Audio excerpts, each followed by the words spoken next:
Okay, we're, Thank you. thanks. Opening the select board meeting at 6:03 on December 15th. This is a special meeting to discuss a couple cleanup items as well as primarily the budget. Any changes to the agenda beyond that? You said you had a couple? No, I don't anymore. Okay, fair enough. Thanks. And then announcements. Anyone have anything they want to say? Okay. There's no public here, so no public comment. Charlie Populous here. Bram, are you okay up there? Do you have any announcements or anything?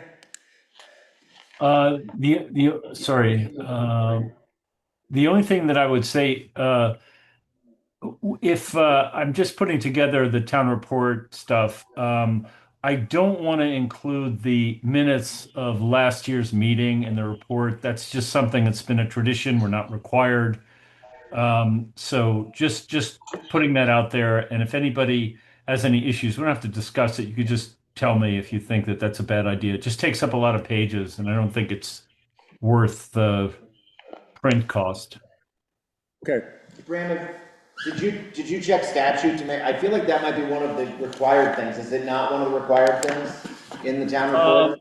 No, I mean, it's not, it's not. I'll check it. I got an answer from the league and they said it wasn't. Oh, So, well, then they know better than I do. yeah. Yeah, good question, though. Okay, so, And we already adopted them, I think, a couple of weeks afterwards, if I'm not correct. yeah, Well, no, but I mean, just the idea of including them in the, I mean, they're all good to go. I'm just saying in terms of saving space on something that people don't really need, but whatever, we can discuss it further. okay. All right, let's move to the, we're editing the personnel policy, personal leave. Do we have a just little discussion about that? We're supposed to vote on Yep. amending our personnel policy. Yep, I think I sent that to you all. Yes, you did. It's basically, this is something that Carol found, that just, the personnel policy for, many years, long before we, took a look at it last year, has read personal leave accrues on a fiscal year, but everything else done in payroll is on the calendar year. So Carol just wanted to make that Correct that. line up. Yep. It's current practice, there's no effect on the budget, so it's section Roman numeral 8, subsection 17, entitled personal leave, and there are 3 places where it says fiscal year, and we're just changing the word fiscal to calendar. So I would make that motion. Okay, a second for that motion? I would second. And all those in favor say aye. Aye. So that change has been approved. Road Commissioner report, is there anything to bring us up to date on?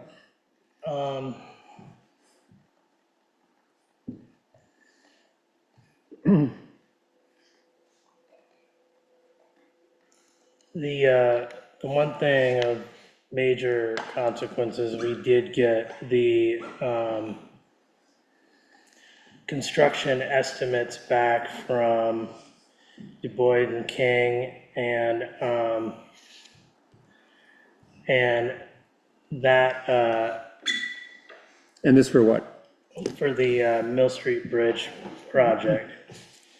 And Just the Mill Street, or did they do Bridge 21 as well? They're working on it, but this is just a bit, I think just, yeah. I've only just seen the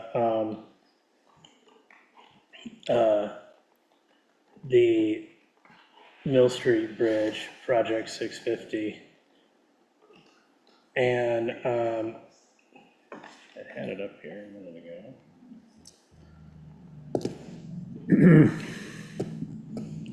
And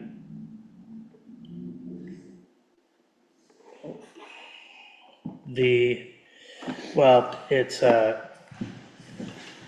came in at 3.3 million. I think it's 3.3. and a little Yeah. some change. Yeah. So call it 3.4, which gives us a good number to understand what we have to set aside for matching funds for that, which would be 334,000 in funds to match that. And the we could opt to locate that money in the reserve fund for bridge projects.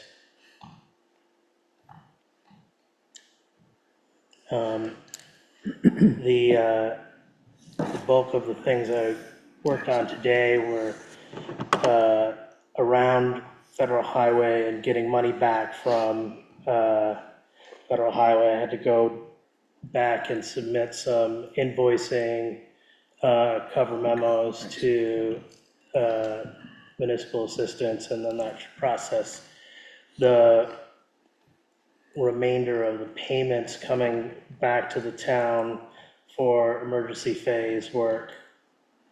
And so I just have a couple more sheets to send them. And then we'll have approximately 850,000 back. As far as like other road items, Gray Road, I had a discussion with two separate households on different ends of Gray Road and asked them, I got the opinion of 4 residents, and I said, what, if any, are problems you see in like the maintenance of your road? And all 4 people seemed quite pleased with the conditions of the road. I spoke with John and Lauren Cleary, and I spoke with Mitch Pauley and Ray Carter. And so the feeling that the road isn't safe is not universal amongst the residents of the town. And so, I would encourage, if people who are living on Gray Road have an issue, they should look to reporting it. Okay, thanks. Sandy, you have a point on this? I do. Didn't know I was going to have something to say about this issue. I live at the bottom of Gray Road on the Brook Road. I am the dead end. And the only way I can get to the village is to go up Gray Road onto East Hill Road. None of the people you talk to, Josh, have to use the bottom part of the road. I do. And the bottom part of the road is, I would say, 90% of the time, just about impassable. Once you get up to the Clearys, it's much better for sure, but the bottom part is horrible. And then I have another question, which is, it was my understanding that a town truck went off the road on Gray Road. Right there, right at the part I'm talking about. I mean, I didn't hear the story, I don't know the story, but that to me is unusual. Well, nobody stands ahead of the town truck, so that's part of it. But it's not, I mean, it's quite steep, and I don't know, as far as like that bit, I'm not sure there's a winter maintenance solution that, for all comers can satisfy the needs of the slope, which is quite extreme. For that part of town, that section of road gets sanded 4 times, and Michael has the sander set to maximum. And he does 4 passes. You know, the center of the road is always gonna look more sanded than the sides because there's overlap as you go up and down. It's, the first pass through that section of town follows the school bus route. So he goes, because you have to do 2 loops. And the first loop, because you run out of sand. So the first loop is the school bus route that they get done before the buses. And then they come back, re-up the sand, and then they go down and do another loop through with a second round of sanding. Can I ask you a Like, question? yeah. Is a school bus go on Gray Road? I don't believe it does. I think it goes up East Hill and turns around up there somewhere and then goes back. I have seen it come down Gray Road. So maybe that is why he takes that route. Well, Josh, it's not just in the winter, although in the winter it's extremely scary because if you come down or you slide back, the only place you can end up is in the brook. There is no other, it's a T and it comes straight down. You know this, we all know this. And it's not just a problem in the wintertime. It's extremely steep and gets people, of course, drive too fast, but it's extremely washboardy and it doesn't get a lot of attention because there aren't as many people needing it, and I understand that. But it's really, really bad all summer, all winter. But am I right, hearing what you just said, Josh, is, and I don't know about the summer condition, but in the winter when we're sanding and we're trying to prevent slippery conditions, it's on the second loop. Like many roads, probably my road is on the second loop. Like, I'm guessing it's not getting less attention than others. It's just we prioritize the bus route and then we do all the other roads. Yeah, and so if that is indeed, if the bus is going, the school bus for Twinfield is going on Gray Road, then it will be part of that first loop. Like, I just don't have the route in my memory right now. I don't know if it is going down there. That would be a change, because it always the kids on Gray Road always came up to the stop sign on East Hill Road. That's where they got picked up. So that might be a change. And the thing about Andrew Stefani lives between John and Lauren and Mitch and Ray. So, my note was that both sides of like her neighbors on up above and down below are in agreement about the road. And I think at the bottom, the problem is a matter of design. I don't think there is like, a spot in town that's steeper than that spot. And it would be great to, it would be great to be able to look at redesigning that at some point. And may I ask, did Andrea utilize the road report form to report her scene? Yeah. Okay. And Michael was pretty responsive, and he's contacted the fuel company, and they have they will let him know if they're making a trip. He will go out and make an extra drop there just to, make sure everything is copacetic for the fuel deliveries. And have you communicated that with Andrea directly? Mm-hmm. Thank you. Yeah, and I did too, when she called me. I told her to use that form, because that's what's being No, monitored. No, I mean this last piece about if she knows she's expecting a delivery, that she can reach out directly to ask for an additional pass. Yeah. And the fuel company can reach out directly to Michael. to get, like, that's so important, that I just want to interject here for a second. I share an office with Josh, and Josh spent an incredible amount of time walking through stuff with Andrea. I just want to make that clear. And he was very respectful. Yep, Thank you. thanks. Yeah, well, we recognize she has an issue, but I think having the fuel company directly communicate with Michael's probably the best approach. Two comments. Yeah, The road crew, it takes them longer to go get another load of sand yeah, as well. So they're suffering from having to, not have access to the Brook Road to get back to the garage. they have to go all the way around, yeah. Same as everybody else. Yeah. And so we're all sharing in that grief. And as someone who has, run and walked that loop, Gray Road, that bottom part is just extremely steep. Very.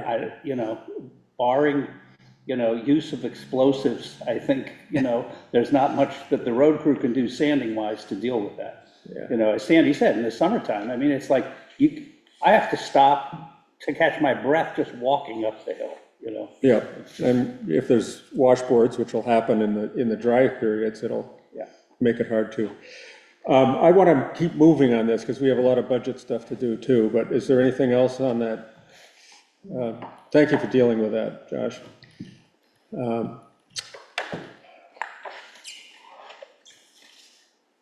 Okay, I guess we'll go to there was a treasurer's report on the agenda, and then we're going into the budget. Or do we just go into the budget?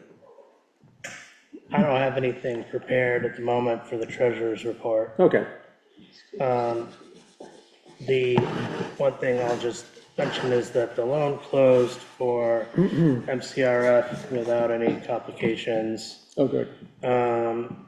So that's all taken care of. And then the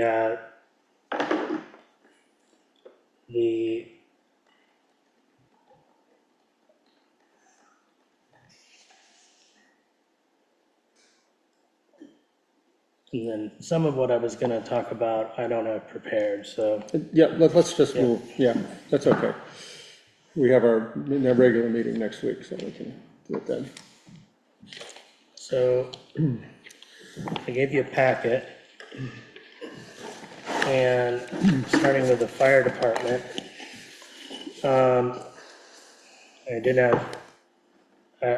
I have not been feeling well, and I don't feel particularly well at the moment. But as far as the fire department's budget change, overall, it only went up $50. And, but some things did move around.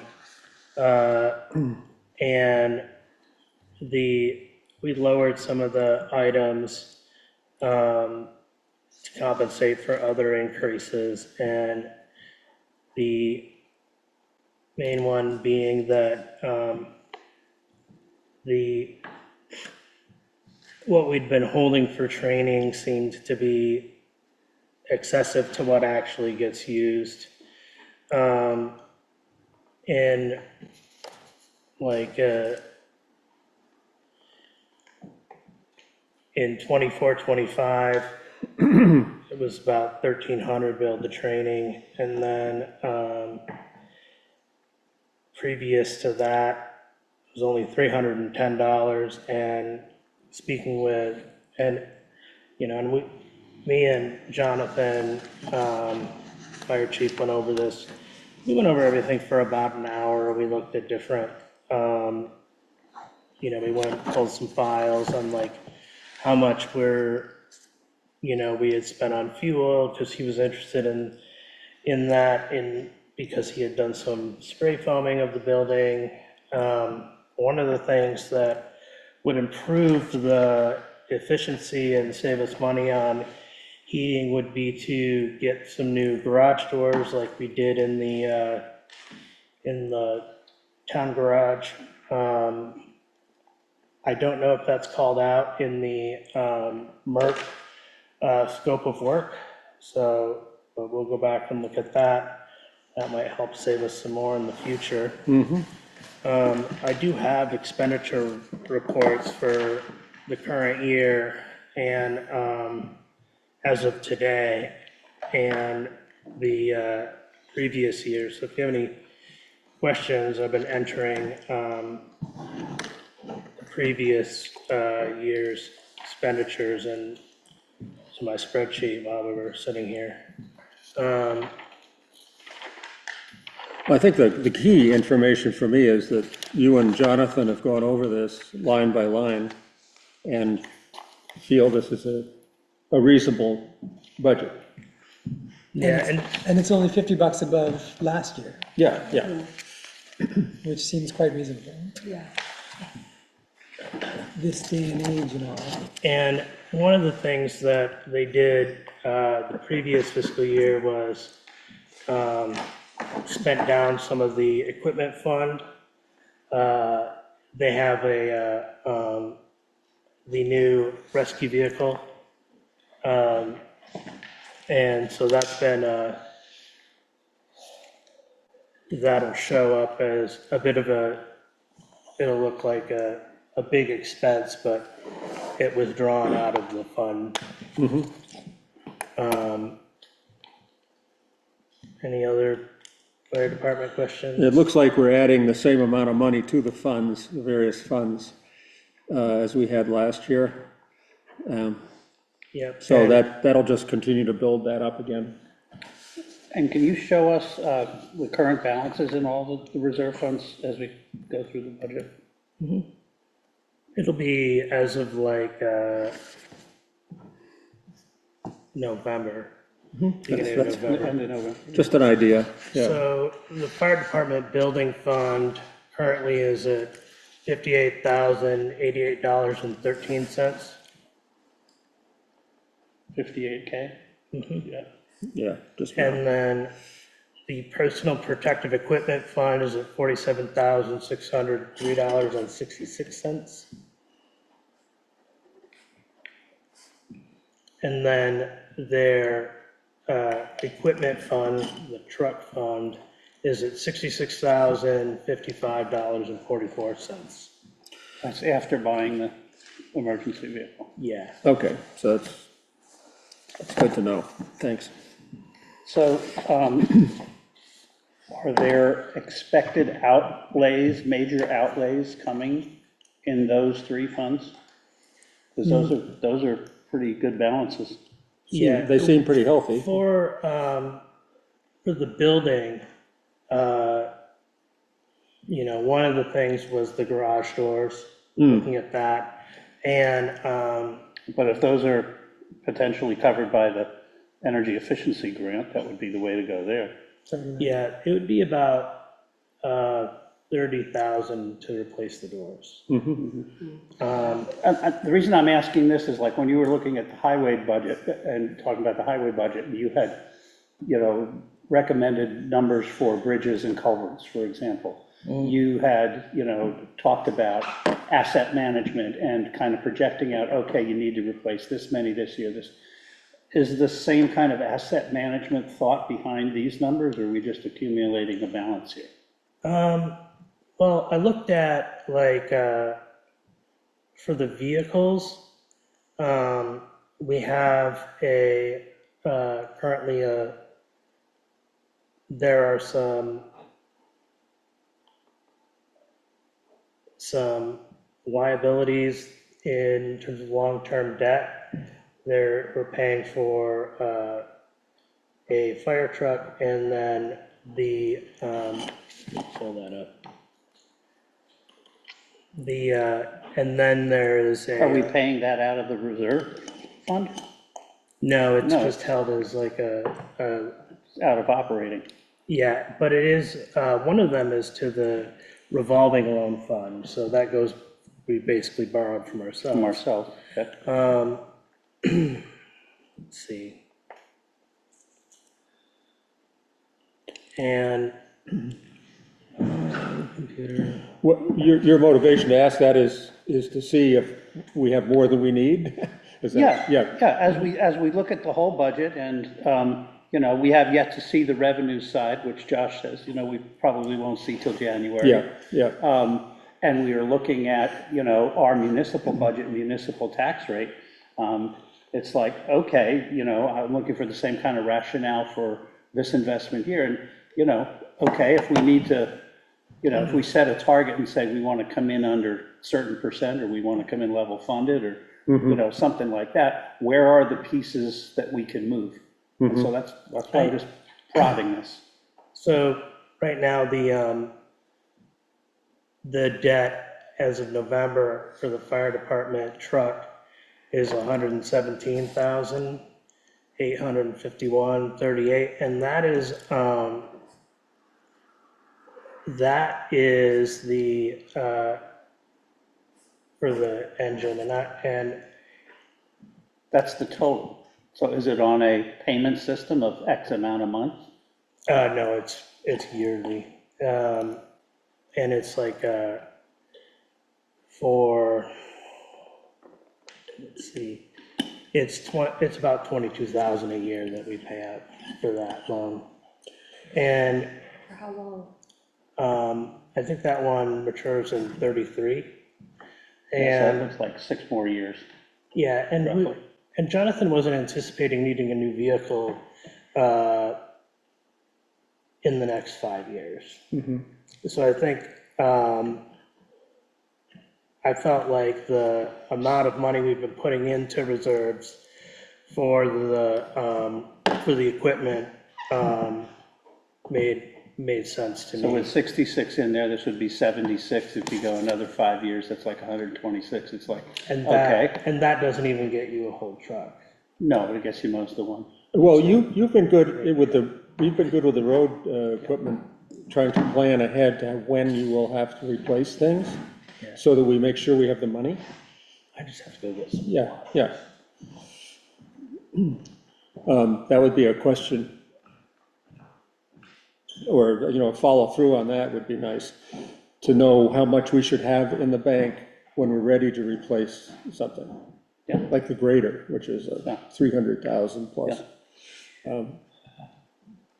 I know Josh is thinking about that. Can I ask about the fire truck? Like, do we purchase a new fire truck, and how long are the anticipated to last? Do we need another one? That's kind of where I was headed. I didn't know where, because Josh has been doing this with a road crew. Yeah. And he's thinking, okay, we buy a truck and it's, you know, 150,000 or whatever. Yeah. It's got a 10-year life, so we need to make sure we In have 10 years, we gotta have. we got to have the money in 10 years. So I'm just wondering if that was done with this equipment, that's all. Or you end up borrowing. Right. Yeah, and if we can avoid borrowing by paying it into a fund, it's better. And not anticipating needing the money, we're putting it into CDs, which are earning about 3.2% interest. Yeah, that was a great move, by the way, putting those funds into CDs, because it sounds like we got a fair amount of interest out of that. Yeah. Or will. Okay, well, that's good.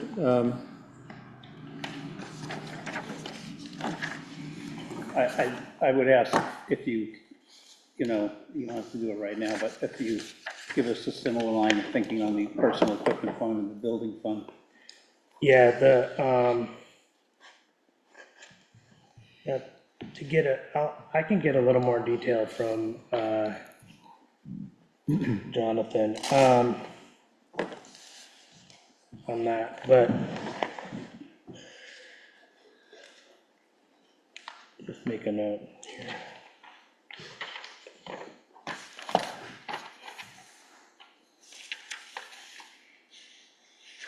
And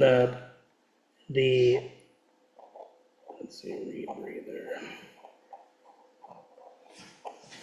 Like these are the sort of the scuba systems that they have, and they are very expensive.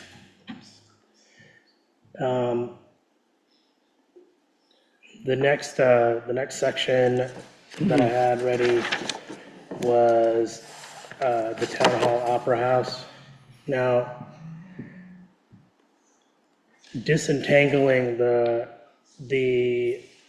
actuals for this was turned out to be a bit of a headache because a lot of it is in the previous to my starting, some stuff that was labeled, there's a lot of stuff marked for the municipal building, which was actually the Opera House, and vice versa. So I have to go through and untangle all of that stuff. And thank goodness we're having an audit. So that'll be good to do. Dan and I sat down with Keith last week. The big changes were that it looked like, I split out maintenance and repair so we could kind of have more of a distinction of what is sort of ongoing custodial needs versus like repair that, to like, Like the fire door. yeah, where there isn't a, like, like what do we expect to need to pay out in the fiscal year versus what we would draw out of the reserves? And for, for anything, I thought carrying 2,000, anything above 2,000 felt like a bit of a, felt like something that we would want to go back and draw from the reserves. And that reserve is right now,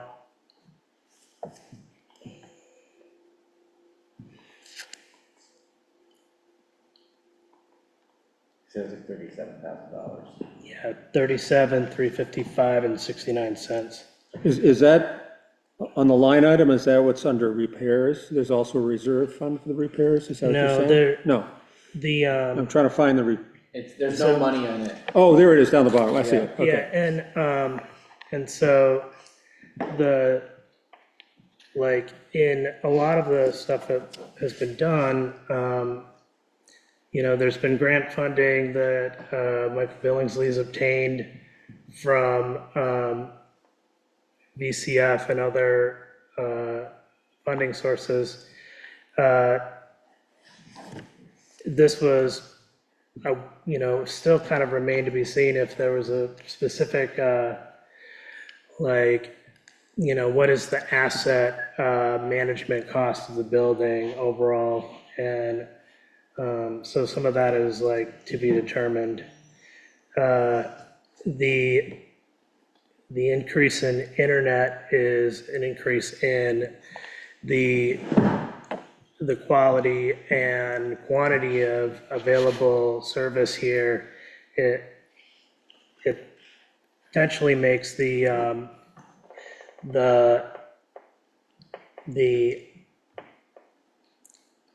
facility more desirable as a venue. You could have live streaming and things like that. So the other part is that the telephone and internet here, we had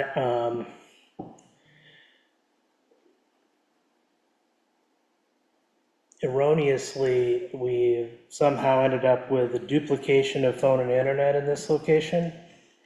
And emergency management wants to keep the copper line associated with the landline, and for specifically only for that emergency response need. But the telephone generally that is like available here, the quote landline would be like through Spectrum Internet telephone,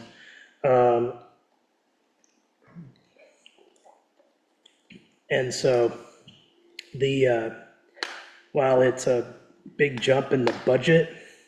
When you actually go through and look at what we're actually spending, it isn't actually much of an increase to the expenditure. I have to go back and these are all highlighted because I have to go back and look through some through the accounts payable file. The increase to, but the one thing I wanted to call out was the management services, that's a contract, and the higher amount had something to do with the website. Is that correct, Dan? Yeah, it's hosting costs and things like that for all of the rental stuff that happens that the town gets all the money for is all hosted on the Plainfield Arts website and stuff. And so, so we haven't increased the amount that we've asked the town for in like 4 years. And so for some of those like carrying costs that we have as a nonprofit, we ask that it's slightly higher for the next agreement. And as far as like what we're looking at on this budget here, for the Town Hall Opera House repairs, since we do have like a fund for that purpose, that for trimming, that would be in this group where I think we could trim that 2,000 for repairs and utilize the maintenance fund, and then over the next fiscal year, as we're sort of developing these capital planning tools, like I'll come around to the other buildings. It just hasn't been my primary focus with the Opera House and the Firehouse, because first off, I was more giving the Highway Department more attention, given its size. Well, why don't we have that in our hip pocket and just know that could be something we could trim back if we need money. Yeah, Peter? Three questions, because you moved on from a couple. So the town hall management services, the $5,000, which is the request is to put it 5,600. That's the agreement that we did last meeting, right? Yes, but that agreement goes till June 30th. Right. So this would be the new one that would For start July 1st. the new fiscal year. Correct. Yeah, okay. And in terms of the phone and internet, okay, so the internet goes from 1,500 to 5,300, but phone goes to 0. Is that basically, as another way to read that, is it's going from 3,000 to 5,300? Yeah. Okay. And you were talking about the landlines. I understand about emergency management wanting a hard line, but the Town Hall Opera House has its own separate landline? It has a telephone, yes. And why? Who uses it and when? Well, we don't. I mean, We don't use it used, when I started even on the Opera House board, I don't know, 4 or 5 years ago, we would still get people who would call us and leave messages for tickets and that kind of stuff. That's obviously gone away, and so we don't need it anymore. We don't. I mean, we get emails and stuff now, but it hasn't been taken out, partly because it was the only landline in the building, and so we just kept it also because if there was like some sort of emergency, landline would stay on. But now it's not the only landline in the building. Yeah, I think it's the only not battery operated, like, because the line that Michael has is one of those ones you can bring off the base, which means it could lose battery at some point and not work. But we could just change the phones out or something. But like, the one that Michael has is the copper line, the old, like, that has its own power. Yeah. So you can plug in just a touch tone plastic phone, but the one that's associated with Spectrum runs through the modem. And there is an emergency management case to be made for both, because you could have a scenario where the landline phone went out, but the other phone is still operable. Yeah, but you can make calls from cell phones through, Yeah. through the internet, so I don't know that you actually need that other. Yeah, I'm just thinking we could get rid of that one line. I'll, because we did this sort of package deal, I'll have to, let's see. Today's- Rob.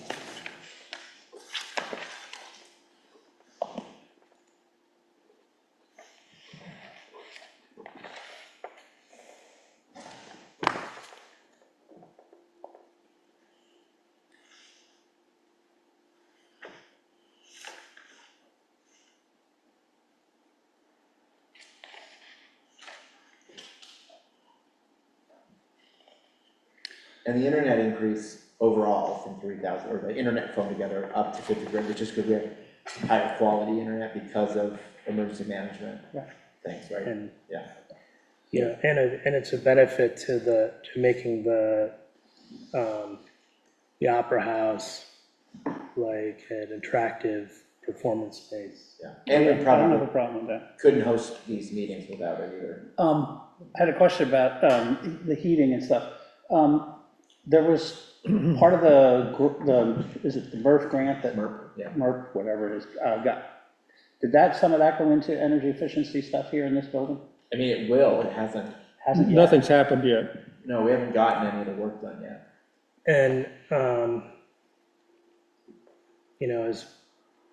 as far as like where the best bang for the buck is on that, it probably, I don't know if it would be the money would be best spent at the Opera House. The likely best candidate for, savings with MERP would be the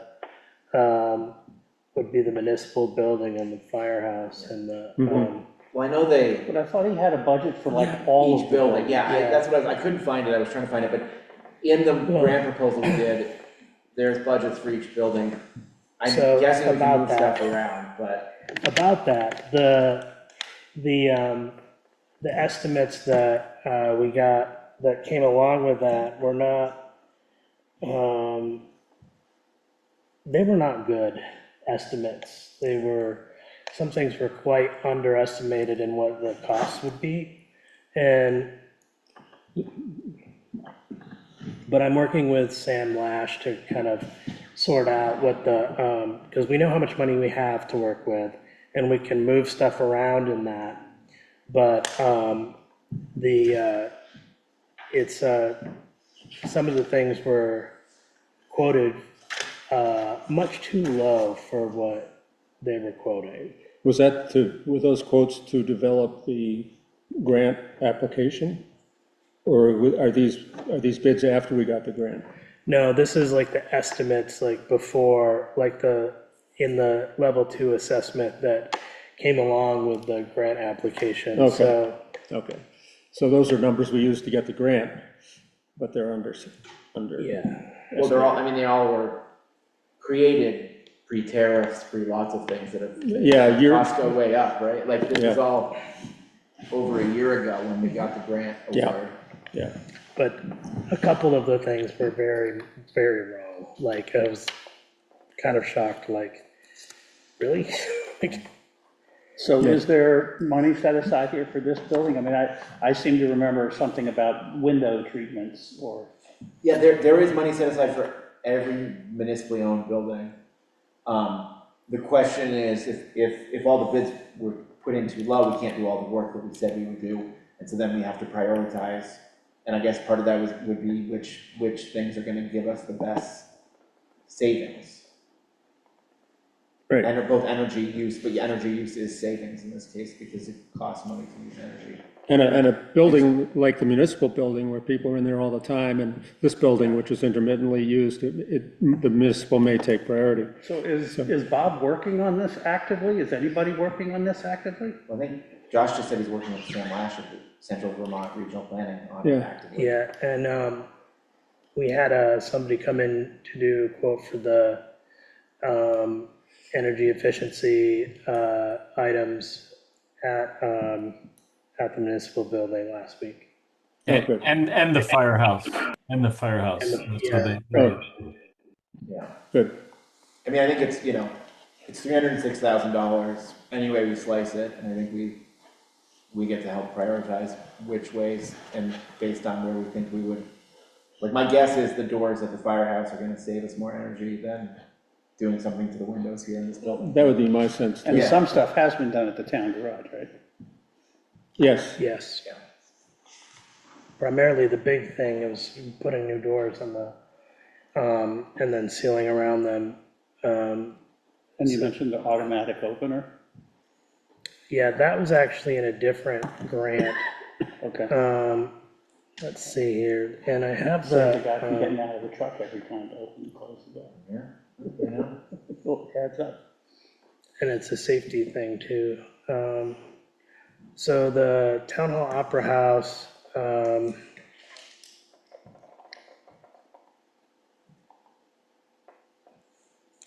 like, they have a quote in here for,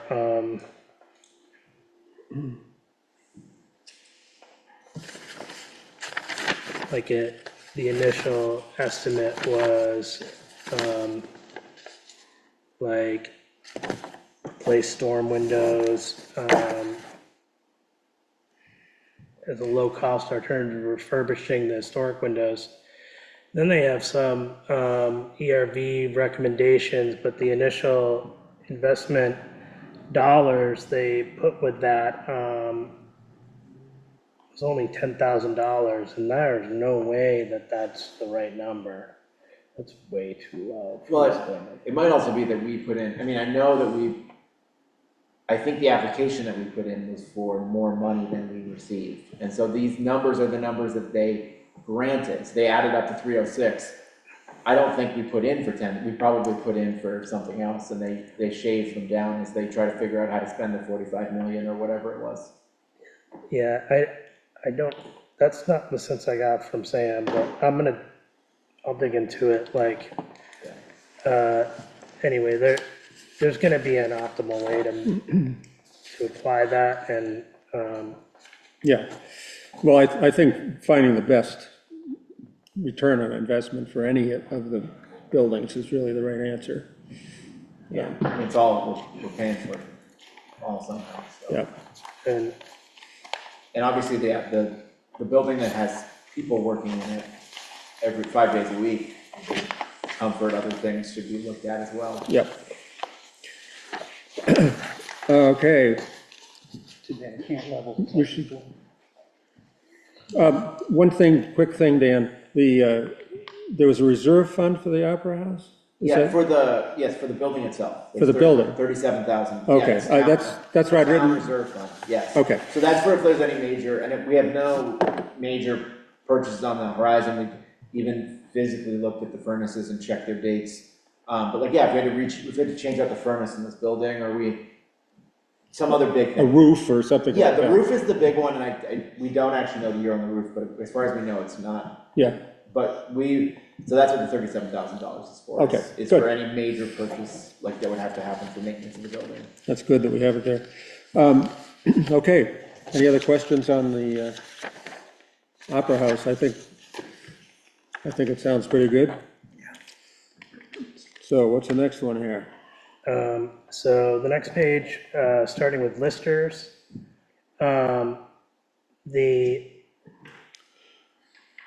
in looking at, some of the things that have come up with the need for listers is that there's new requirements by the state. There's a desire to add regulaar office hours, to add capacity, and in that regard,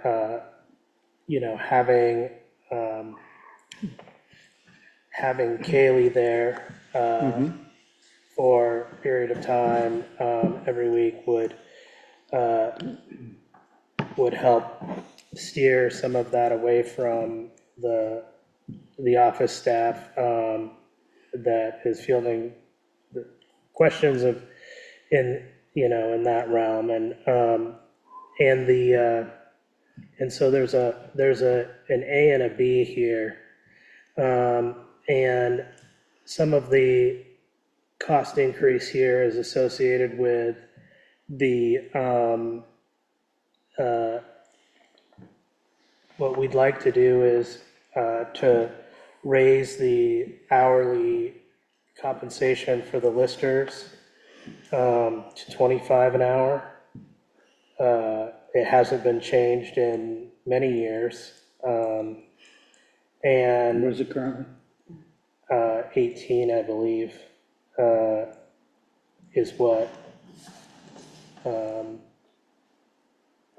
Kaylee's receiving. And Sandy, if you want to jump in here and kind of give some color commentary on this for what you're looking at for needs. Well, I think at the last select board meeting that you asked me about hiring an outside appraiser, since it, like in so many places, increasingly more difficult to find someone. What we're trying to do is to have it work better. And in order to do that, we have to pay somebody. And Kaylee's been doing a lot and she has more time and she's been working for NIMRIC also.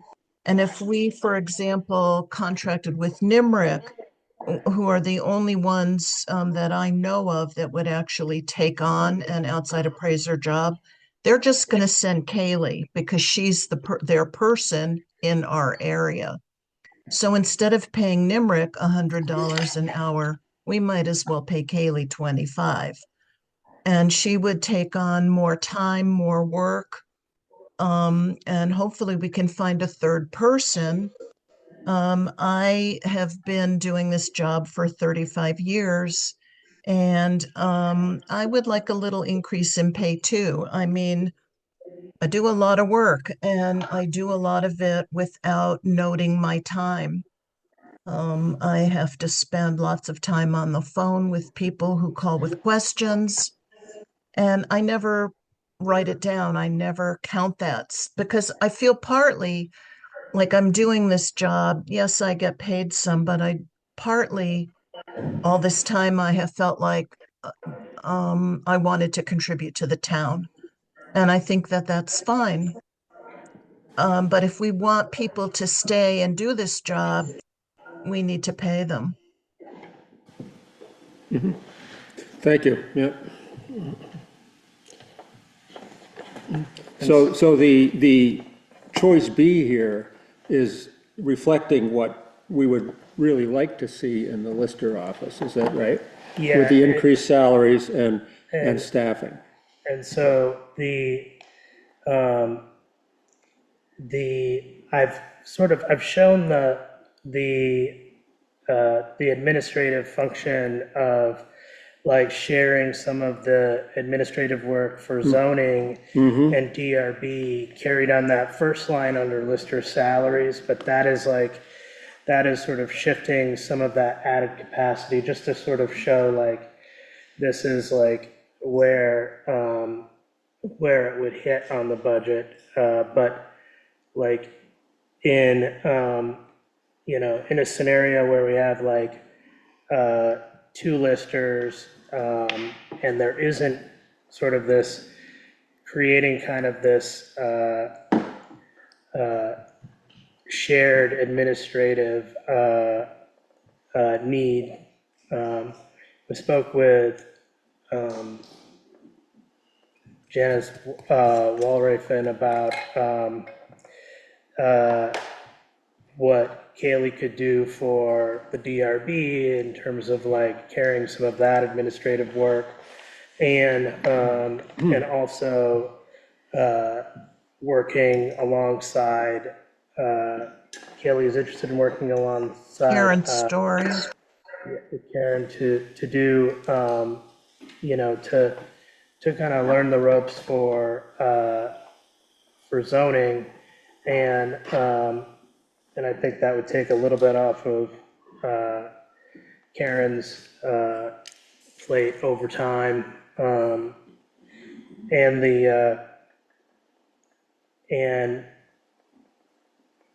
and I think that, this is a good year to have, to make that change, and to kind of like get some people in the office, have some office hours, and you get a lot of,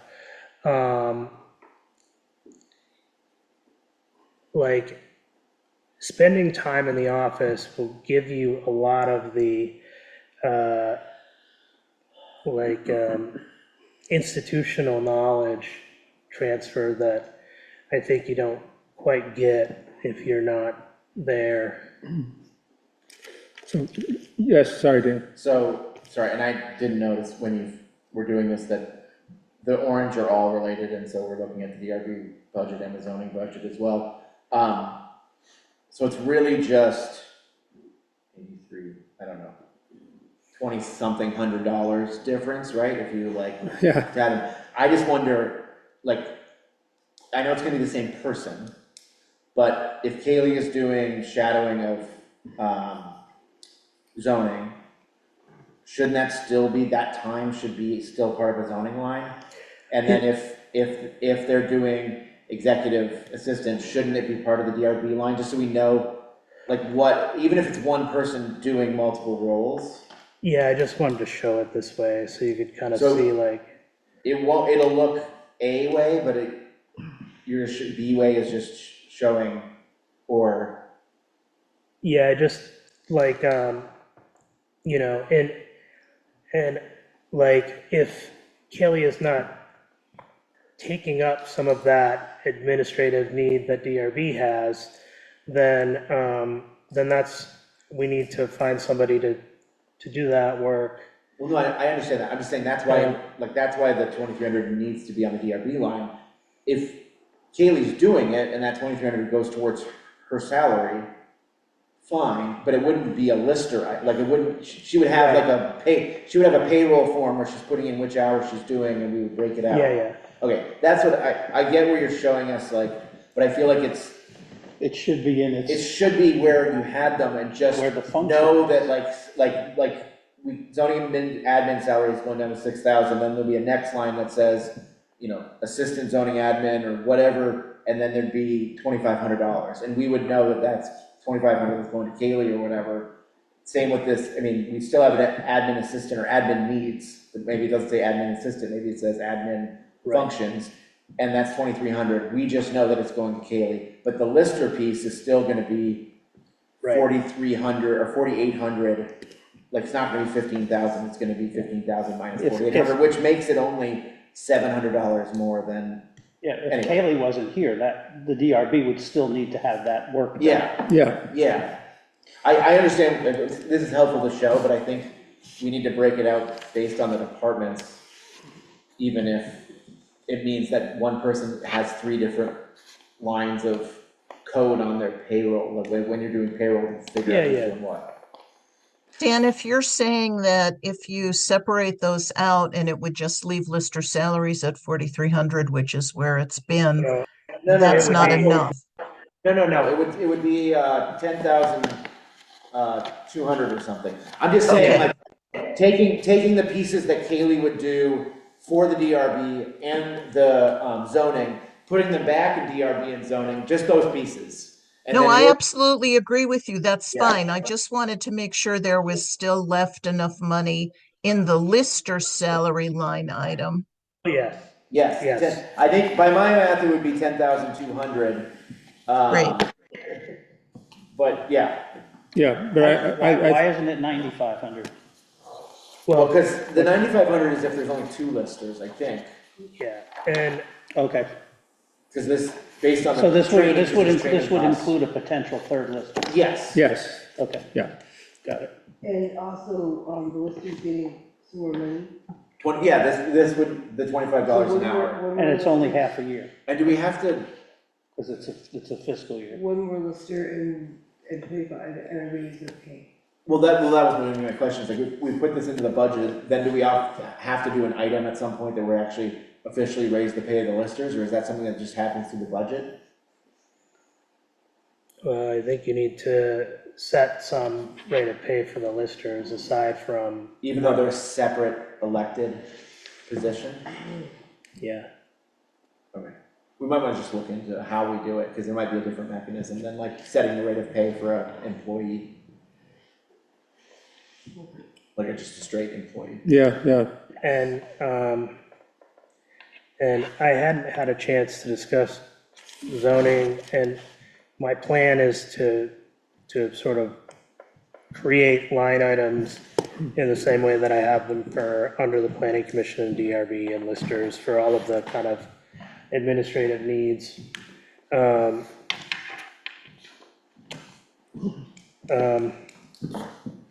And no change to the planning commission budget. That was a very brief call with Will Colgan. And, you know, a lot of the planning commissions don't use a lot of money. And a lot of that is if they need it, money for specific things. But I did ask about the, if we were gonna see added printing expenses, and he didn't think so. And the Central Vermont Regional Planning number is the new number they've given us, is that like our dues to them or something? No, that's a placeholder, but I did expect it to go up because it hasn't gone up in multiple years. And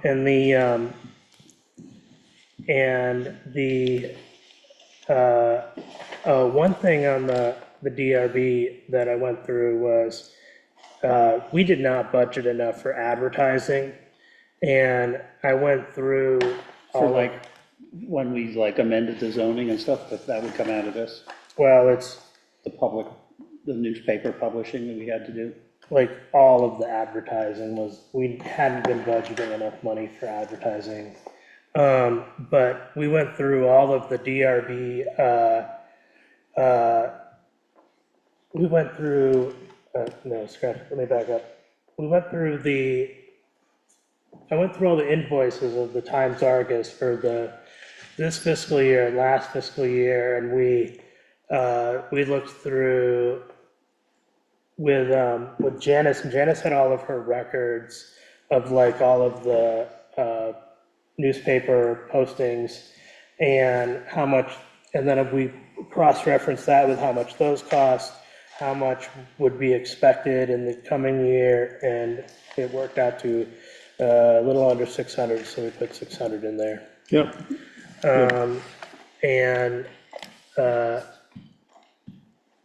And the other advertising budget sections will all be amended appropriately for that increase in cost. Okay. Great.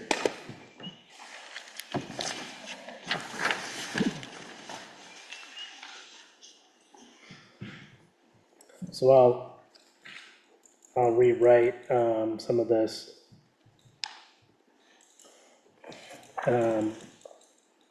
into I'll put things back, but I do want to have a conversation with, because I still need to know from Karen what number of hours she expects to have at the office to get a good estimate of numbers there.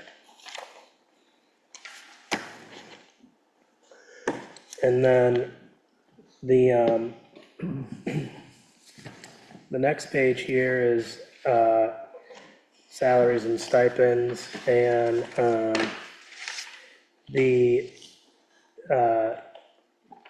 this first page here is the status quo with no structural changing. And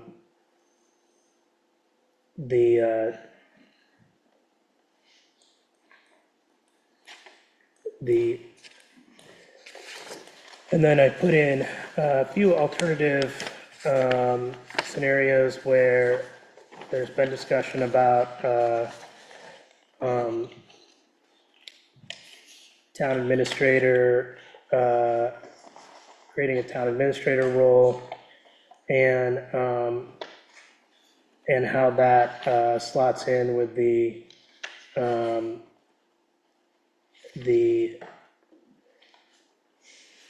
rest of the office, and, you know, taking the, making the treasurer and the clerk to be kind of these minimal positions, and then removing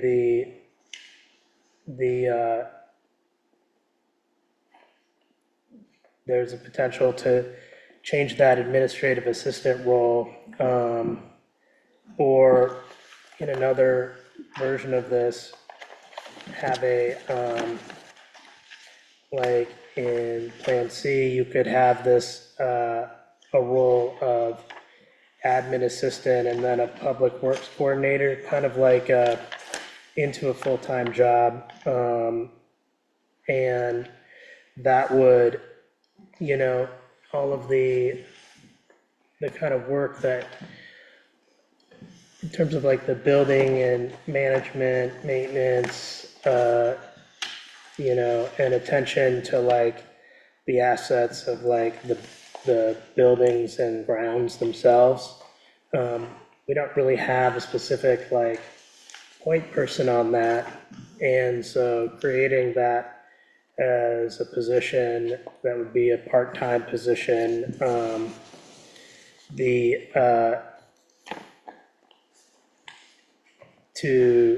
to free up some of that, those duties. But these, you know, and then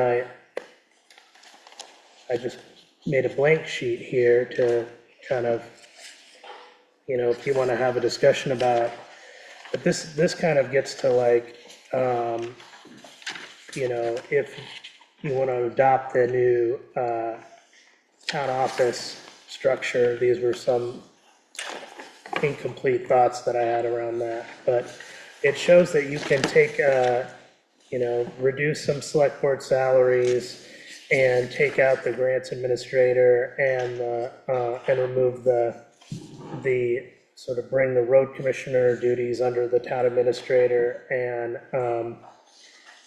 then create a more, you know, minimize some of the duties of treasurer to just the statutory items.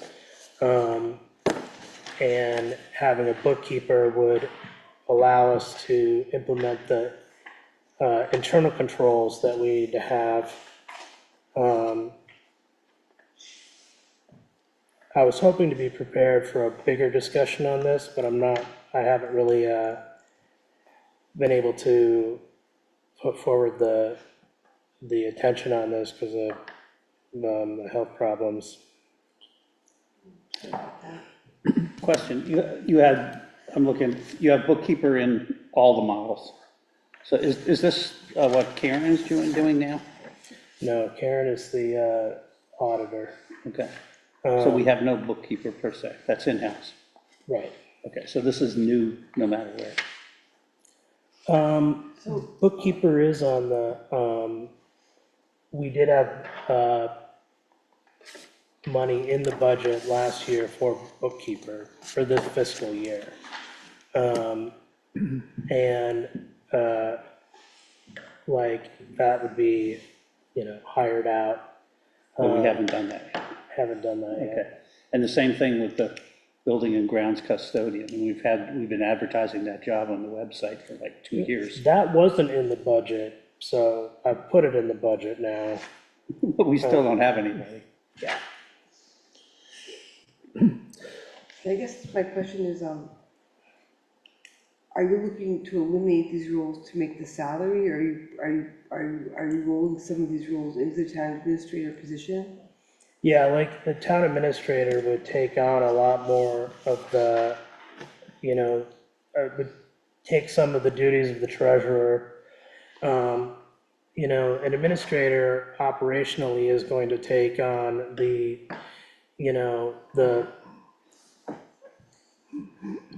it's the person who approves the invoices. They are directing the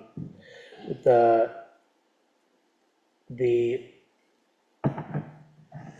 the different departments, and that power is delegated from the select board. So HR and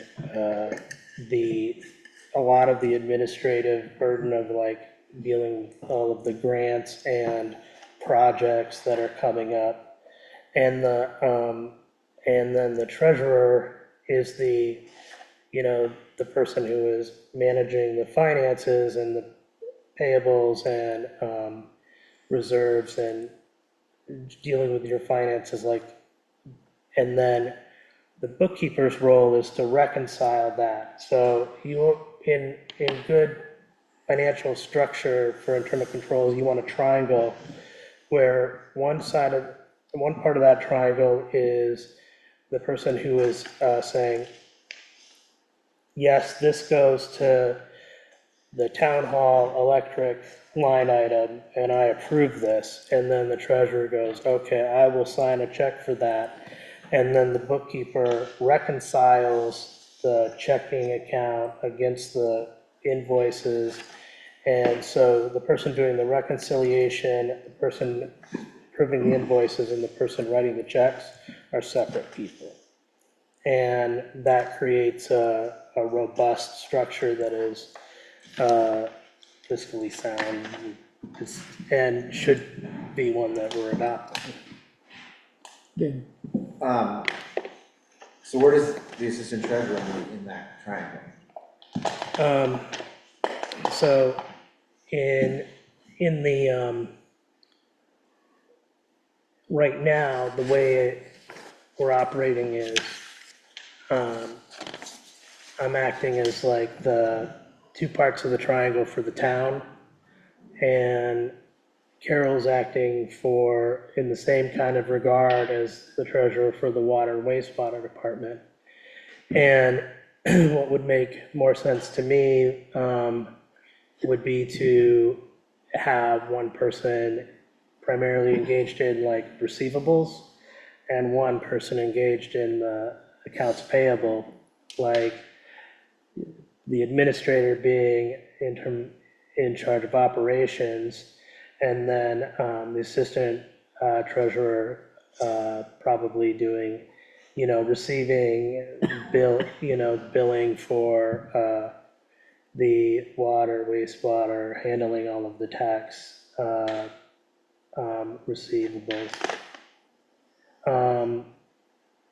Instead of having both doing that work. Once the fund accounting system gets restructured, it'll be a lot easier to deal with that. To make that change in that way where. Another comment. My comment is, we published this list of 25 or more vacancies. Removing or decreasing stipends is, in my opinion, not the way to help fill those positions.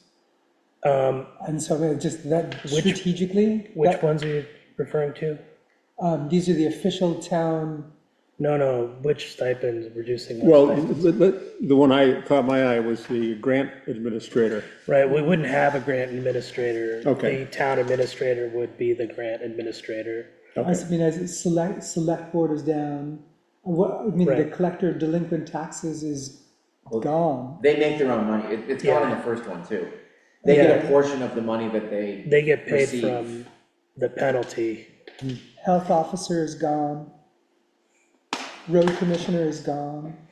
Yeah, That's the 'cause- road commissioner would be would occupy the role of but the town administrator would take on those responsibilities. Okay, maybe I just wanted to speak aloud this idea I have that removing or decreasing stipends to save money is not going to help us fill our positions. Well, we're get rid of those positions because we're not filling them, and we make that part of the professional duties of the administrator.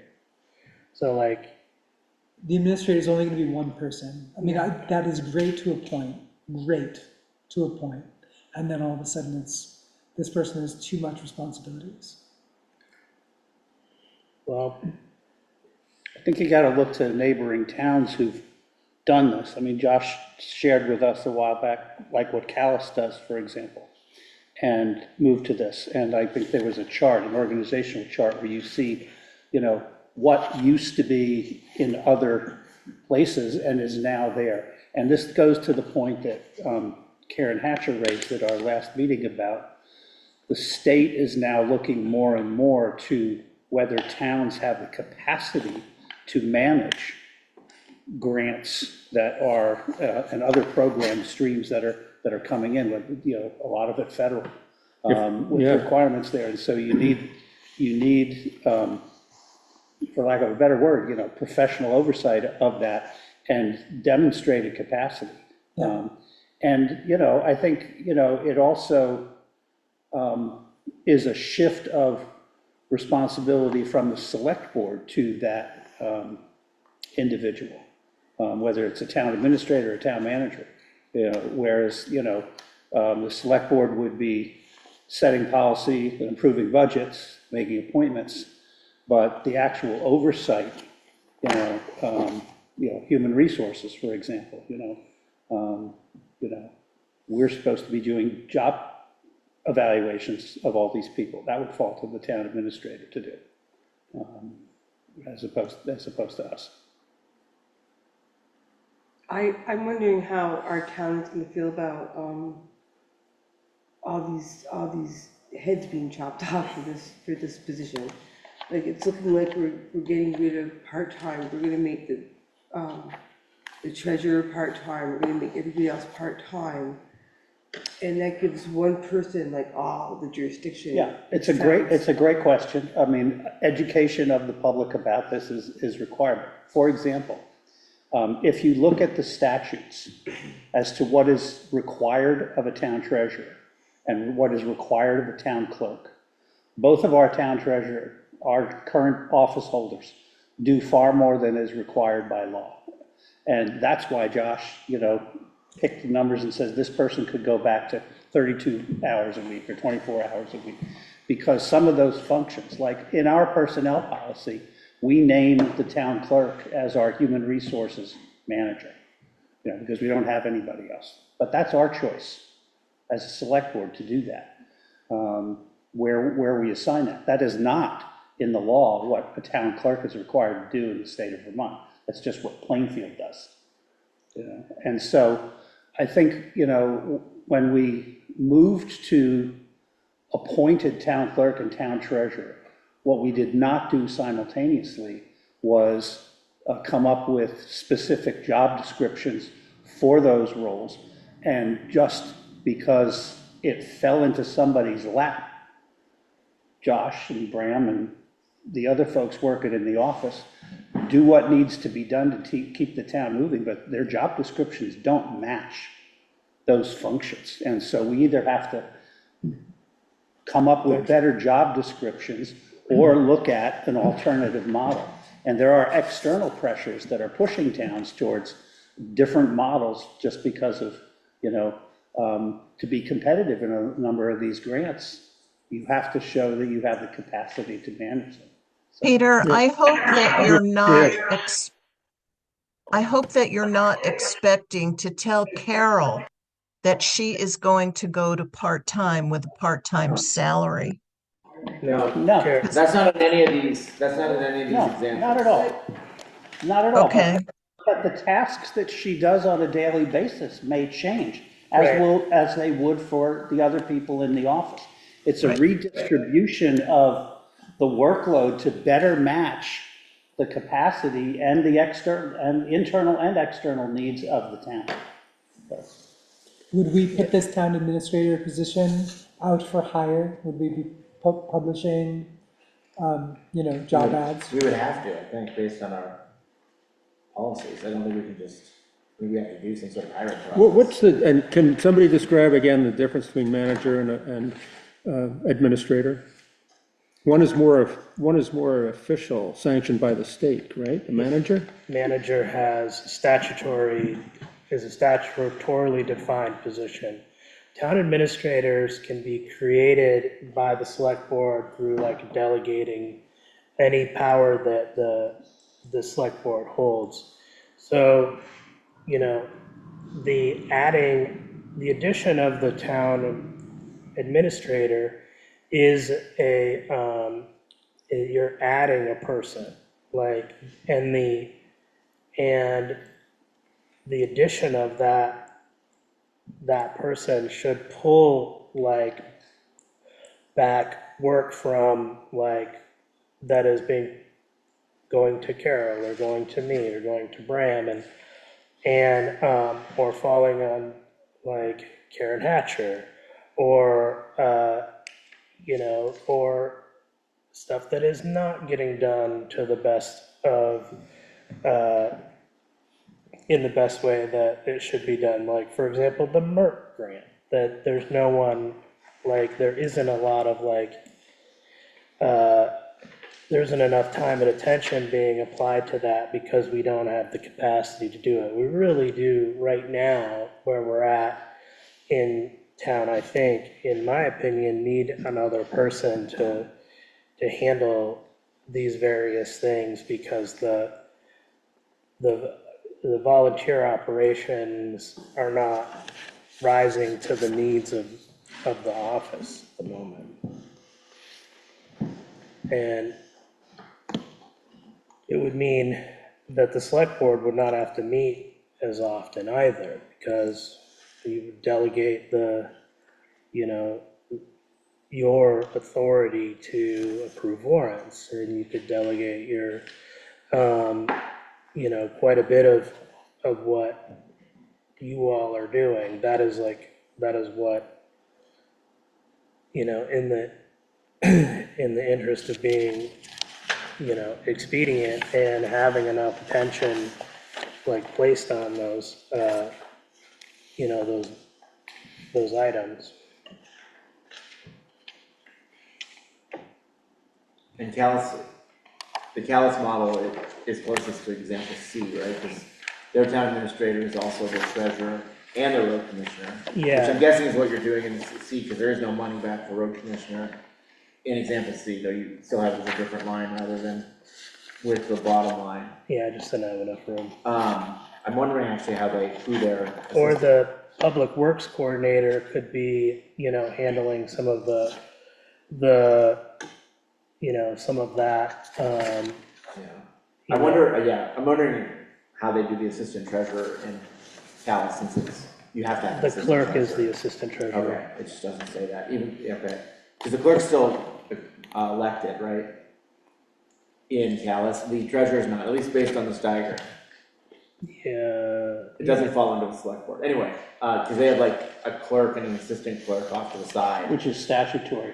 Town clerk must appoint an assistant clerk. No, it's the other way around. Town treasurer must appoint an assistant treasurer, town clerk can appoint an assistant clerk. And more than one. And one more than You one. can only I have believe one they have assistant. to appoint one. I don't, we looked at this when we were doing this stuff, I'm pretty sure it's the Yeah, I looked at treasurer. it too. Yeah, I think it's both. it's must and can, anyway. But, and there's a lot to think about. Well, mostly I wanted to show that, like, if you move some of the money around, it's not going to shift, like, what we're spending for wages. Like, overall, it's not that big of a change in terms of, like, the bottom line for wages.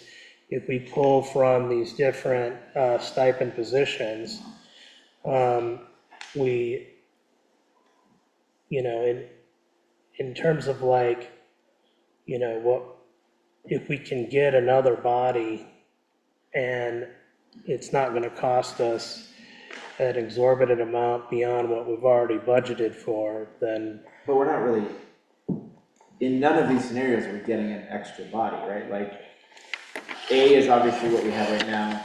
yeah, B, you go to part-time treasurer, town clerk, but you remove the administrative assistant, so you actually lose that body. So basically, you're shifting an administrative assistant theoretically to the treasurer's position, and then in the treasurer's position, you're doing town administrator. Like, there's not an extra body. Building and grounds custodian. Well, the public custodian, works- but that's something we've already approved. Or I mean, public works coordinator.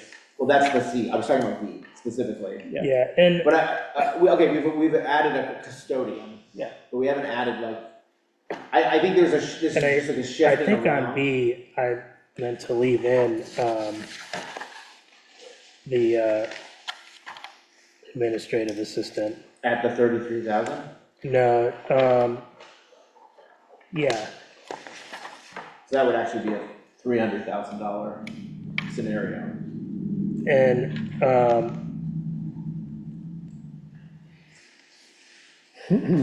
Good question.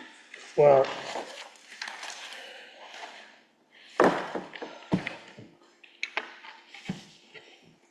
Was it a year ago that we, can I talk, I say that? Yeah, Was it a year ago that we had to convince the town to take on a treasurer? The extra cost of a treasurer, was it a year ago or 2 years ago?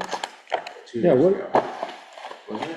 It boy, was before the, 24 flood. it was before the 24 flood, it was 23. It was May of 23.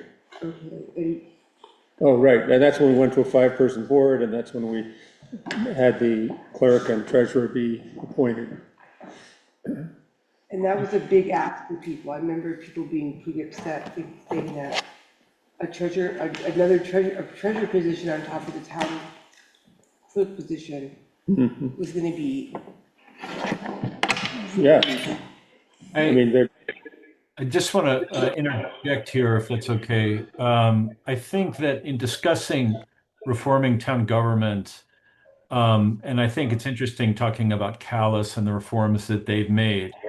I think it's important to note, I know that it might scare people to have change. It's always difficult. But I would note in Callis's case, they had a couple of years ago, every member of the select board, the town clerk, I believe, and their treasurer all left in 1 year.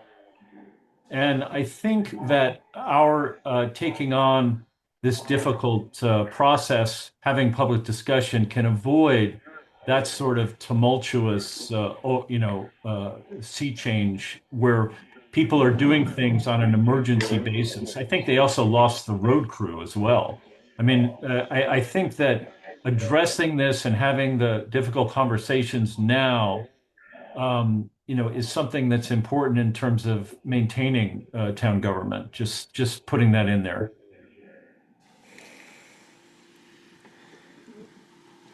Well, I've reached the end of my day.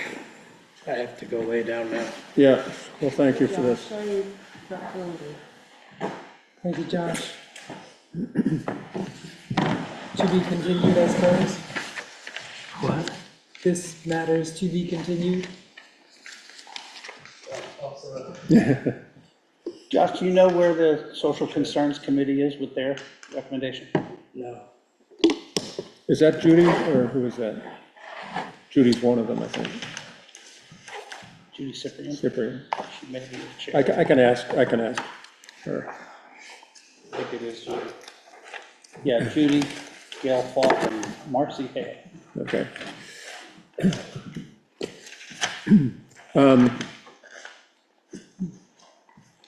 Yeah, I think Bram said it, we need to, and you said it, we need to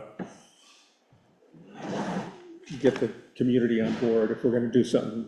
This feels really like a big change, and, our town has been through so many changes. I really like the idea. I regret that we would have to take out the $8,000 for Karen Hatcher or somebody who's writing grants, because I do believe a good grant writer will easily pay their salary. But if they're not there and expect the administrator to do that grant writing, That seems unreasonable, I'd say. it does, to me, yeah. So I think that's kind of the discussion I'd like to have. Yeah, I don't like the idea that the administrator is doing everything. It's like, Well, including, it sounds like some of the select board's work.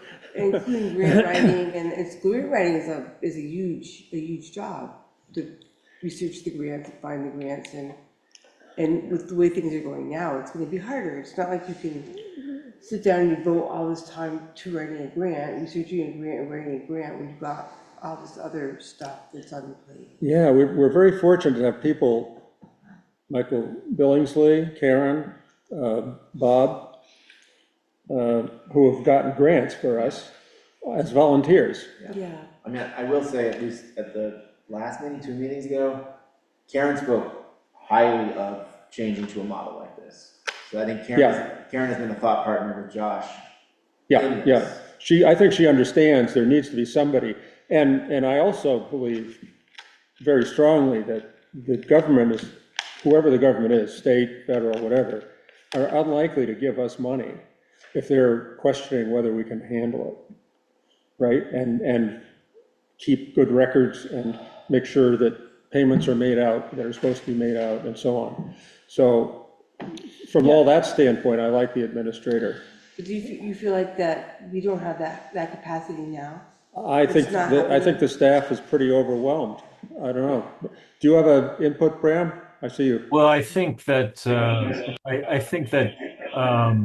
current system I don't think works particularly well. I think we've made changes and improved, but I think that it's not the kind of smooth running ship that you want. And I think that the case can be made. I know there was pushback to expanding the board, to splitting the treasurer and a town clerk position, but I think that the proof is in the pudding. I think we've come a long way. And I think we're just going to have to, it's not a question, the future is coming anyway. In other words, we can have these discussions that are difficult now, or we can, have a huge crisis that Callis had that forces everybody's hand in an emergency. And I think that planning it out and discussing it is sort of smoother sailing. That's my feeling. Yep. At some point, I think there needs to be an accounting, not just of the finances, but the hours of responsibility that we tack on to the administrator role. It's like tempting to make it a catch-all, except that it's actually going to be a person. Yeah. Like a human person. I mean, that's what already happens now to certain positions. Yeah, Our assistant treasurer, assistant clerk, over the years has had more and more responsibility, and there's different, I do think one of the things that we need to do, and I know you've potentially been trying to do this, Francis Rose, and I've asked almost every staff, I'm not sure if I've asked Bram, like, we need every employee that staffs that office to have a job description, to look it over, to account for how much time they take doing it, and where they're doing things that maybe don't make sense within their role that they've just inherited because of the situations. Like, we have to do that. I don't think it makes any sense for us to change the structure of the office until we have a full accounting of what's going on in the office now. And I know staff are overwhelmed, and I have asked more than once, and usually the answer is, we're too busy to do that. But the only way you can ever not be too busy is if you do that and we actually make some changes. And so I don't know, and maybe Graham and others will have ideas, but we have to have some time where we just sit down and every single staff, of the 4 staff there, maybe also the department heads, write out what they're doing and how much time it takes them in an average week, and what jobs like connect and make sense, and what jobs maybe don't connect and don't make sense. I was also, like an advocate, for example, we have an administrative assistant who's there the days that we're open to the public. Why our assistant clerk, assistant treasurer, who has so much to do, is the one sitting basically at the window and not flipped around wouldn't make sense in almost any office that I've been a part of. Right. That somebody who's got this like very detail-oriented work would be the person answering the door, right? And maybe the main line of the phones. Like, that doesn't make sense for a setup. And so like those kinds of things we just need to look at. And then we say, okay, you know what, we actually, we need to have a town administrator, which means we do this, but then, like, which roles make sense and in which ways because of the things that we need to do. Well, there's a good example. Does the town administrator answer the phone? You know, it's like you can start to come down to those decisions when you have a clear understanding what the roles are. You had a question or Well, comment? yeah, I mean, comment. I totally agree with Dan that, you know, you need to do this analysis and stuff. And, you know, we've been struggling as a select board, you know, currently, it is our responsibility to do all of these people's evaluations, and we don't have job descriptions to do We can't do, evaluations. yeah, And so, you know, we've asked, you know, and, you know, Rose has been Yeah. trying to pull together a office meeting and getting resistance. And, you know, Yeah, that's really- you know, at a certain point, maybe we put our foot down Mm. and say, you know, we need you to do this by such and such a time. Or, you know, Bram said, well, let's not close the office or something like this. It is totally up to us to say, we're gonna close the office for a staff, you know, a day of analysis and evaluation. You know, and it's like, I don't have any problem Yeah. doing that. Well, I tell you, you know, Peter, I think it's a little bit of not appropriate for you to say Bram didn't refuse to close the office without giving that context. Okay? It was just And I in your really, email, I really, what? Bram, please. I didn't mean to offend you or anything. I was just quoting an email that you said that you didn't want to do that particular thing. It's not a big deal. It's not a big deal, okay? But I do think that the select board does have the right to say, we want to close the office to have an in-house staff meeting and evaluations, whatever we want to call it. That is within our right. and responsibility to do this. We need to figure out a way to do evaluations of all of you, to have appropriate job descriptions for all of you. And if it takes closing the office a day to do that, because we've been trying to do it other ways, which hasn't been working, I'll try whatever works.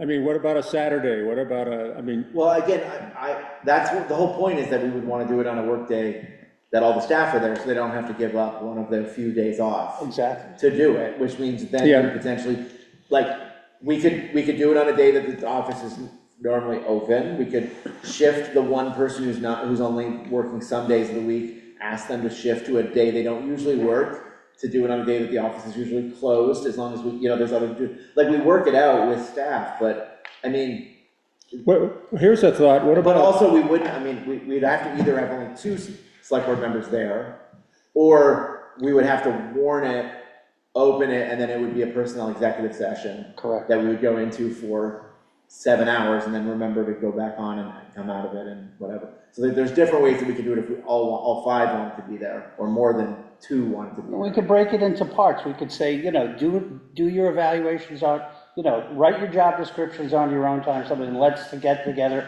for a 3-hour session, as opposed to a 7-hour day. You know, you could break out pieces where we didn't have to be together, but. So are you saying that, didn't we, again, a couple of years ago or a year ago, ask people to kind of work on their own job descriptions? Yes. yeah, we asked this for Okay, this, but it didn't happen. They didn't do it. Okay. yeah, they've been busy, I mean, they've No, been, I know Yeah. that, but I think that would help them, wouldn't it be? it would help them and it would help us a lot. I have been thinking about this a little bit, you know, if we go to the statute for treasurer and town clerk, and we say, here's what the statute says these officers must do, okay? Town clerk has to do, you know, marriage licenses, run elections, you know, keep the records, okay? What else is the town clerk doing that's not there? Same thing with the treasurer. What does it say? What else is that person now doing? And we know they're doing more. And then you could say, okay, you know, the clerk appoints an assistant, the treasurer appoints an assistant, and there are duties that they do. They're all doing more than that, okay? So that's the kind of analysis that Dan was asking for, is to say, what are the tasks and how do we reshuffle those so it makes more sense, you know, under whatever the model is we come up with. Okay, don't other towns have, job descriptions that we can get? that we can look at? We could find job descriptions for all these things, Yeah. but if that's what, like, here's the thing. If Bram, Josh, Carol, and Jamie said, give us the job description of someone who does our job in another town and we will edit it. Or if they said, give me the statute and we will go add on to it. Or if they said, I'll just write down what I do. I'm happy to help facilitate or any one of those processes, but I have asked staff to write down what they do. We have asked them for job descriptions. They are not doing it because the job description for the assistant clerk, assistant treasurer from Waitsfield may not be they may not have a water wastewater department, or they may not have the things that we have going on. And so it's still going to be different than what ours is. Or their administrative assistant may do different things than our administrative assistant. So I think we can, if that's helpful for them, we can definitely do the research. It would be easy, but they haven't asked for that. That would be, We have asked them to do something and they have not asked us for assistance in any way to do it. They just haven't done it. They've also refused our assistance, They've also what? refused our assistance, or rather postponed and postponed and postponed. And at Okay, this so point, we we've need been to- trying to like create time and space to be together to discuss roles and responsibilities for a long time. So can we say at this point, we want this done at this point? We want this done now? We want to have a meeting with you, we're gonna have it. I mean, can we stop asking them? I mean, nothing we're asking them to do is like terrible. So can we just say to them at this point, this is what we're gonna do. We want you to write down your job description, we want it done at this date. We want it done this date. And then we can look at them and edit them and do all that stuff. We want you to have a staff meeting I mean, with food on this date. I think it would be more productive to do it all together. Because then we got like 4 people who clearly don't do all the talking to one another that they could.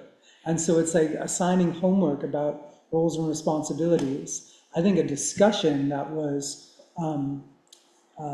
scribed about roles and responsibilities seems like it would be more productive and less lengthy, because of then we need to do the back and the forth and fixing of the columns, because there's disagreement about who's doing what. it feels like we need a list of everything that happens in the office. Just a list, and don't assign anyone to it yet. But then take that to the meeting that you're talking about and say, okay, somebody has to do payroll for water sewer. Who's gonna do that? Or who is doing it? Who is doing it? And how much time does it take? Yeah. But I think they could generate that list quicker than we could. Like, what is the town office doing? Popcorn, let's like write it down. Who's doing it now? Is it appropriate? Do you want to do it?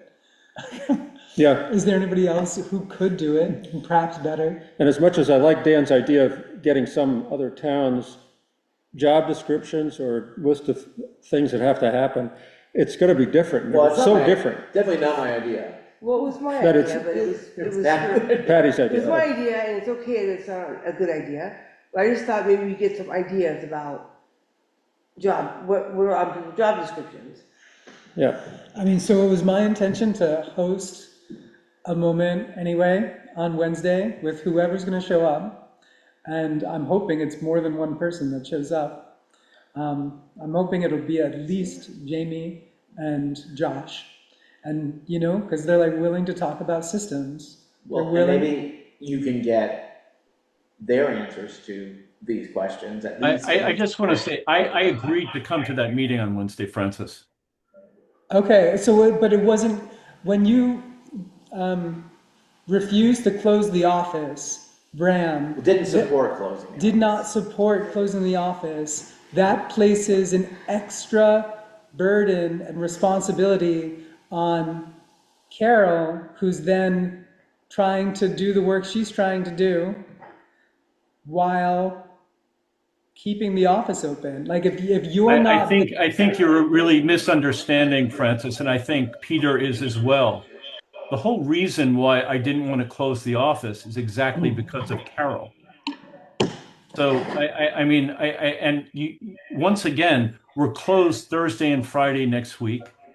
And I feel a little bit as if I'm somehow not helping this conversation along when I think I've done everything and I've borne the burden of having to manage three people who really don't communicate very well. So, Point. I'll be happy to join the discussion. Thank you. I That's really, great. I want Yeah. your presence and participation. I think it's essential, really.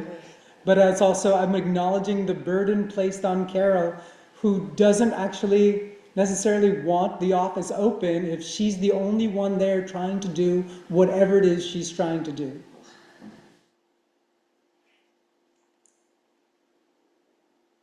Why can't the office be closed for everyone? Why can't the office be? Why could it be closed Monday? I mean, we're all in a holiday season, right? People are traveling and, I don't know, maybe there's end of year things that are gonna be keeping it open, but I'm just trying to pick a day where you just could have a notice in the door and say, we're closed, sorry.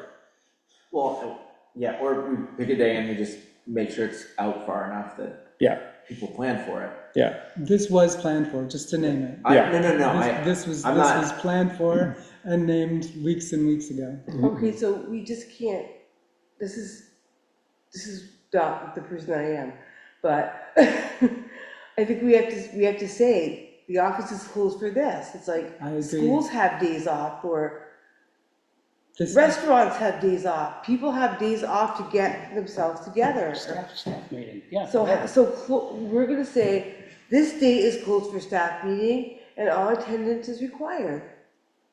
I mean, I'm so in support of that. The But it's function not and happening the other way. function and health of the town office, as Yeah, Carl said, yeah. it's our responsibility.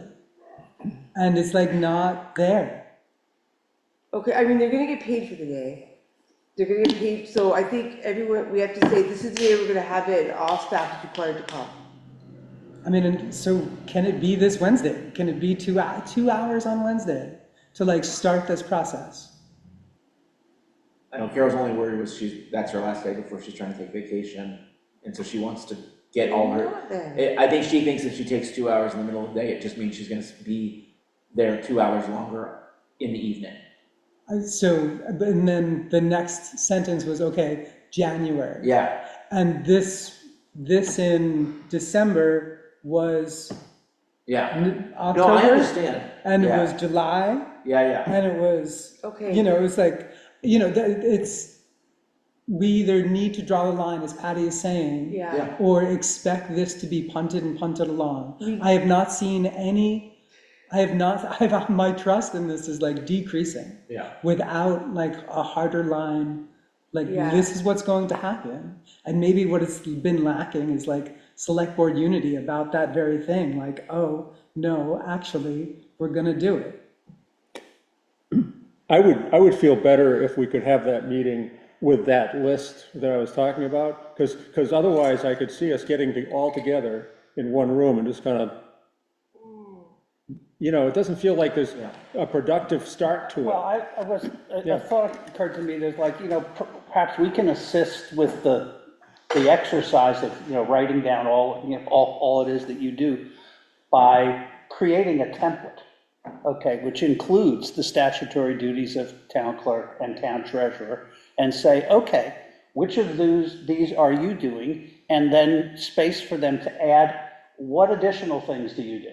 Okay, that way you end up with, they don't have to create something from whole cloth, that there's a working template where they can fill in, I do this, I do part of this, how much time it takes. Well, and I wonder maybe even more generative, because I don't know that we'll have that, for Wednesday.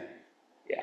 Is what if Wednesday, for instance, you have the conversation with the three or whoever shows up in this vein, you hopefully create part of a list, then we can go against statute and maybe add things that might be missing or whatever, and then we set a date maybe at our meeting next Monday after you've had this meeting, where we set a date in January, whatever, like an actual date, and say, Friday, January 9th, from this time to this time, required all staff. And then it'll be a special executive session only meeting, so we'll have. You saying in the new year? Yeah, well, I'm just trying to, I am totally fine with mandating people to do things and do whatever, but usually in my work, it's not 2 days from now. It's usually you get a little bit of time, and it's always that balance. And maybe folks feel different and they think that it should be mandatory this Wednesday. I know you're not trying, I know that it's there's a long history, there's all these, but I will say that I don't know that at any point, at least from the communications I've seen, that every staff member committed to agreeing to do this on this time frame. But maybe I'm wrong. This last one round was pretty solid, but. But then it changed. Okay, well then, I mean. It's only 2 days out now because it's 2 days out. Yeah. 2 weeks. But last October. Two weeks ago, it was Yeah. Josh named the range. I spoke with Carol. I mean, I guess I did not hear from Bram about that date specifically. Jamie said yes. But Carol agreed to the date originally. Yes. Okay, well, then it sounds and Bram says he can make it, and you said Jamie and Josh, I mean, it seems like we just have to push for it to happen. And then from now on, maybe we need to do this more often, maybe every 3 months, we need to close the office for a couple of hours until things look like they're really turning around. Maybe not forever, but until things look like they're really turning around. Then we need to say, okay, now that we met today, we're gonna meet again in 2 months. At this date, it's mandatory. The office is closed. I mean, even at its most robust, the thing on Wednesday was never going to be the full in-service day with the whole board. That was never the program. It was a small bite in the center of the day that was focused to begin the discussion and to start to think about the systems of improvement. I would say this, I would urge you to go ahead with that, because I think, there's a couple of things here. One, there's the sort of administrative, let's write clear job descriptions and functions. And the second is, how do they get along? What's the chemistry? How do folks get along? That's a lot of what you're thinking about. And it's but I would ask you to deliver the message that we need them to get their job descriptions to us by the end of the year. Yeah. And as best they can do it. And, what are the things that you're doing? We want to help you do your jobs better. We want to help the office to run better. And, the lack of clarity of function and job description is a barrier to doing that. So help us out here, Agreed. I think it may be intimidating for them in the office to create some whole new job description, but if they could just list the things that they do, right, the tasks they do, very specific, then that would really be helpful. I've had in different jobs, for lack of a word, tests where it's write down what you did on Monday. Yeah. Knowing that every Monday's different, and Monday's different than Tuesday, et cetera, but it's it's eye-opening sometimes to say, I spent 15 minutes doing that? Oh my God, why? I should have done that in 2 minutes, or something. And it's if you do an analysis of your own time, light bulbs go off, you know? And it's geez, I could have combined those things. It just gives you a different way, a fresh way of looking at it. Yeah. And it's and sometimes, for grants, I've had to say, okay, they want to know how many hours of this did you do of this. If you're an attorney, you sit down and every 15 minutes. Every 6 minutes. Yeah, or right? 6 minutes. Every 6 minutes, it's you push a button on your computer, and it's you call up your attorney, and you hear them click the button in the background because it's the clock's running. But it keeps them track of say, I spent this amount of time on this case. I spent this amount of time on this subject. And it's that kind of time analysis has not been done here. So it's okay, how much time are we spending on producing the bills? Is there a better way to do that? Is the right person doing it? Without getting into an analysis, you don't know. Yeah. Well, for me, we can't do reviews, employee reviews, and we can't make a decision in my mind yet about the administrator unless we have a clearer idea of what has to happen in the office. Yeah, I think Yeah. Plainfield people are gonna say, and I mean, we had enough trouble with one guy trying to. I- They need to know why. They Well, the need to know vote why. was actually very clear. There was a lot of conversation, but it was a very one-sided vote, I think, both for that and for expanding to the 5-person I board. remember a guy really fighting it. Well, I'll die, but I think that's, there's some people really fighting it. yeah, I know. No, it was pretty, It was a pretty one-sided vote. I think there was a vocal minority, which is typically the case on almost Okay, but everything. adding another person without. really- Well, are we adding another person? Like, that's what part of the question is, like, when you look at these different scenarios, like, some of it is just moving responsibility around and changing, and like, maybe you're not adding a person. That's why I, question some of the different things, because That's why there's more detail needed, we Yeah, we can't do it in part a of it is vacuum. potentially just adding and codifying a hierarchy within the town government and responsibilities. So, it sounds, we're almost out of time here. We had, Are any of you able to join me on Wednesday? we're good. No, I'm not. I'm presenting a webinar. I had offered to do it, and I will do it. I have an MRI in the afternoon, so it would have to be, What time? I have to probably get ready at 3. So Okay, we'll be, it can't be in the afternoon. Well, it's lunchtime, right? Lunchtime would be different time? good, or even morning, for a couple hours. okay. I forget, I had named a time, but I'm gonna check what that was, but go ahead. You Yeah, had that- offered food at one point, I'm not sure. Yeah, but I'm keeping people over lunch. I offer food. I know, you've been offered food. and you're- I- yeah, you I offered your offered food. food. No, I thought that was pretty generous. Yeah. So, I think the select board could spring for Yeah, lunch if necessary. yeah. I is open on Wednesdays. So the two of us could do it, Yeah, and then, and then because then we don't have to warn a meeting. that's right. Yeah, I don't think we want to, But I think in the future, we may want to warn. Yeah. and then I think the next round would make Yeah. sense to have a and we special just have a meeting. special meeting at the municipal. Or Okay, we so can, I left it at lunch, so would you like to name the time? Is it 11 to 1? Is that like? 11 to 1 would be, Is that I good, think. is that good for you? Yeah, I can do Okay. that. That's what I will get back with. I'm gonna double check my calendar just to make sure I'm not forgetting something yet again. Hey, Carl? Thank you both. Yeah, thank you. Thank you. Carl, can I make a motion to approve draft minutes from December 8th, 2025?